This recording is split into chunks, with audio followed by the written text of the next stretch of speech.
Hey, what's going on, everybody? Welcome to the channel. If this is your first time here, welcome on in. Hello, how are you doing? Now, I know everybody that is currently playing Honkai or into Honkai, we're all kind of waiting on 4.0, right? The 4.0 update as I'm recording this anyways. So what I haven't done yet is I haven't reacted to the latest Myriad Celestia trailer, which actually came out like over 2 months ago. So this is actually a little bit of an old trailer. It's called Exotale Scene 8. I don't know what's going to happen in it. It's about 4 minutes long. I wanted to take a look at it today. You know, there's not a whole lot of new stuff coming out for Honkai in this current time. I already reacted to the Dahlia, so I figured, hey, why don't I go back and take a look at a trailer I never took a look at, right? I think this might very well be like one of the very few trailers that I haven't taken a look at. So yeah, let's just go ahead and take a look at it, see what's going on with it. I think it's after the end of Amphorius. It must have something to do with Amphorius probably still, you know, and I'm currently playing Honkai Star Rail and I'm not up to Amphorius yet. I actually just got to Penacony. Spoilers if you aren't watching the playthroughs, but I did just get to Penacony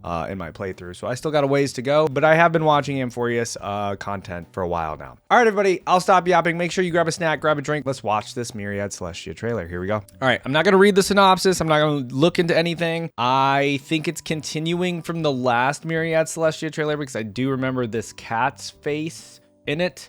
I don't know who this cat is. That's it. Okay, here we go. The rest is up to her now. Do I need to lend a hand with Amphorius? No need. We're just the audience for this act. There's the cat. The Astral Express is headed in the right direction. I've had my run-ins with Kafka since playing. That is the safest path among all possibilities. Oh, look at all those different possibilities. That's a cool shot. The script says the Nameless will experience a peaceful trip there. And many years later, the garden will break the confines of Amphorius, with Herda paying the tragic price. Herda dies with that path? A genius will meet a premature fall. A genius. Embark on a blood-soaked campaign in the name of the Third Emperor. If they go to the Agate world, the Stellar Disasters Ground Zero, the Express will brush past Selenova. But on the other side, now, are these possible places that we could be going in the game? Trailblaze and return to its original end. The Eighth Lord Ravager's ascending wings will sound the prelude to divine war. Crazy visuals in this already. Belt, that stage for the morning actors. Huh. The black hole and the white hole will devour each other. The white hole? Huh? Script, rupturing the cosmos. Well, let's not let that happen. To the most ferocious enemy, Zephyro. Zephyro. That's enough. Just thinking about it is scary. That was, yeah. We can do if it really ends that way. Fortunately, Destiny is still on the right track. Only 2 possibilities remain. Okay. So the chances are 50-50. So there are actually only 2 possibilities. A, the remembrance of Amphorius will still head towards destruction.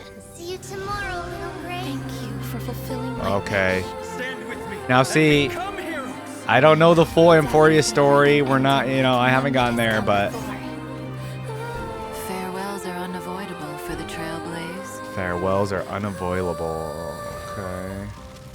On the road to defy the destruction, we must become used to loss in order to continue onward. Wow. Okay, so you must lose everything to continue forward on the right path to prevent destruction. Is that the idea that I'm getting here? Possibility B.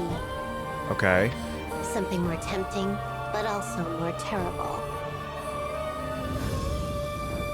The music. In the name of love, she will treasure all that has faded. Till the end of time, when the remembrance becomes the 4th kind of finality. Frozen. At least that ending will be gentle enough. Lots of Frozen stuff going on here. Come on. Please make sure it doesn't happen. Does Kafka have that power? The gazes of the eons will soon all fall upon Amphorius. Yeah, Why Silver don't Wolf we meet Blade. them at the next stop after Penacony wraps up? There'd better still be a next stop. Don't worry. The views of the road ahead are already reflected in those eyes. Okay. Okay, so really that was tomorrow where the stars Oh, there's more. shine, Hold on. And Amphorius's life. People meet each other from breaking apart and face farewells by embracing. She's so Remember pretty. to take a deep breath, partner. Then, walk towards tomorrow. Disconfirmed. Data deletion progress. Farewell, Amphorius.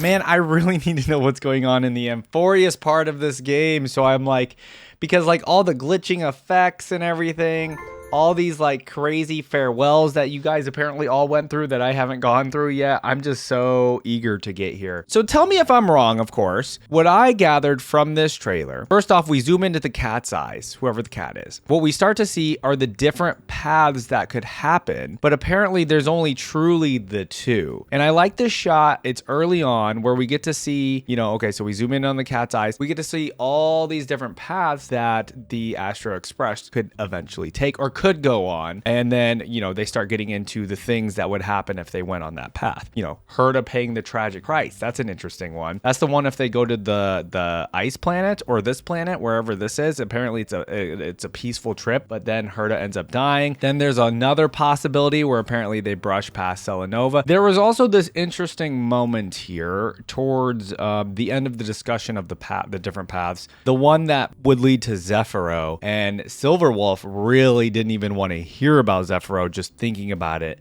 she says, is scary. And we get these like pretty haunting images of everybody here just, you know what I mean? Like in despair and dying. It's a pretty haunting image in my opinion. I guess if you guys want to let me know more about Zephyro, or if that's something I'll learn more about in Amphorius, that'd be really, really interesting, because Zephyro, I don't think I've heard of Zephyro. I apologize if I forgot about Zephyro, but very, very scary and haunting images there. So yeah, they go through all of these different, you know, paths that the Astro Express could take, you know, basically changing the universe for the future and everything. I understand that. Okay, so we have Kafka saying, so the chances are 50-50, or maybe it's Silverwolf. 50-50. Yeah, Silverwolf says it. Possibility A, the remembrance So in possibility A, the remembrance of Amphorius will still head towards destruction. of Amphorius will still head towards destruction.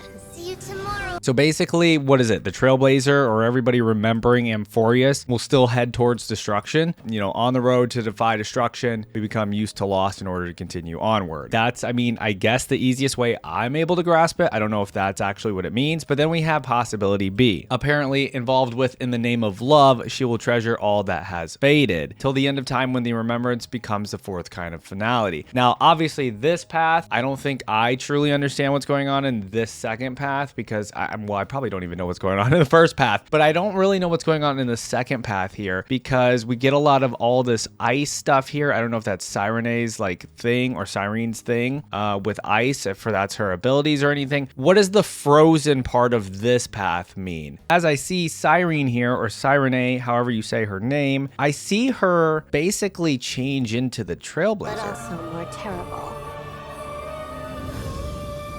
Right, we get the fire. I don't know if that's just a transition, or if that's actually supposed to be, you know what I mean? Like, what's going on there? I feel like there's you know, there's something fishy. So basically, possibility B sounds like a finality, a fourth kind of finality, or a bad ending.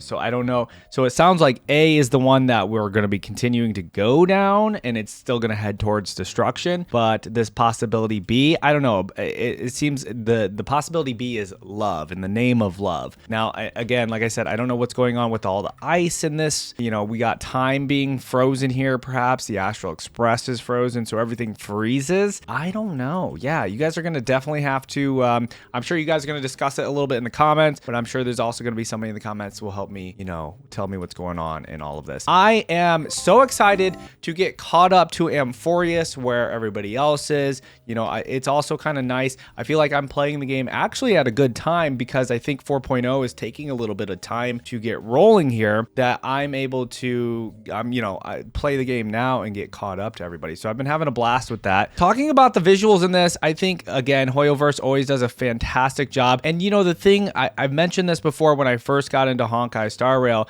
and I think what sets it apart from, you know, the other gacha games, Genshin and Wuthering Waves, etc., Zenless Zone Zero, is the aesthetic of Honkai Star Rail being the whole sci-fi aspect, right? I'm a really huge sci-fi person, and you know, obviously it still has its traditional gacha game aspects and visuals to it, but all of this right here, like this, is not going to be in Genshin. Maybe, I don't know, right? I don't think it's going to be in Zenless Zone Zero, stuff like that, right? Like, I truly don't think these kinds of visuals are going to be in any of the other gacha games, because they don't take place in this world, and they don't take place in space and whatnot. And so I think that is truly what draws me to this world and the lore of this game, you know, and you guys helping me learn about the Honkai game and just join the rest of you in enjoying this world. So I do appreciate that. All right, if there's anything else you guys think you want to help me out with here, without maybe spoiling too much, because I am eventually gonna make it here. Like I said, I'm in Penacony as of recording this, so I'll get here eventually, but I still want to know what's going on in the trailer, and who knows, I do have the memory of a goldfish, as they say, so I probably won't